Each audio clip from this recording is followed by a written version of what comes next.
Tutoriel sur une topologie de magasin équipée de 2 balances en rayon traditionnel en fond de magasin et d'une balance touchscale ou cascale en sortie de magasin.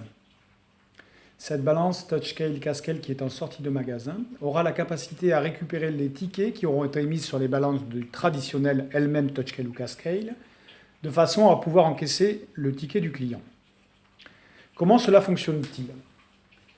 Eh bien, lorsque je suis dans le rayon de traditionnel donc, je vais enregistrer des opérations pour mon client.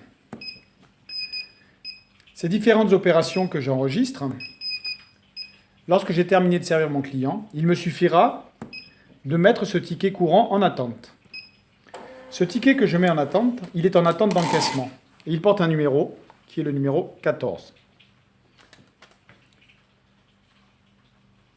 Lorsque le client va se présenter à la sortie du magasin, il va arriver sur la balance qui fait office de caisse, la balance cascade ou touchscale. Il suffira au vendeur qui est à la caisse d'aller continuer le ticket. Ici, ce sont tous les tickets en attente, c'est-à-dire tous les tickets non encaissés que nous avons dans le magasin. Je lis sur la poche du client qu'il s'agit du ticket 14. Je valide par la petite flèche verte.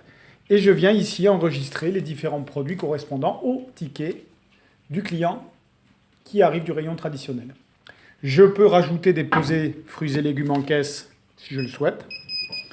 Je peux aussi, à l'aide d'une douchette, venir lire les articles de l'épicerie directement avec la douchette. Lorsque j'ai terminé de servir mon client, il suffira d'encaisser mon client, il suffira de sortir mon total pour encaisser les règlements. Le règlement est de 4,28 €. Mon client me donne une pièce de 2 €, donc que je viens ajouter. Il reste 2,28 € à régler, qu'il me règle en carte bleue. Et le tour est joué.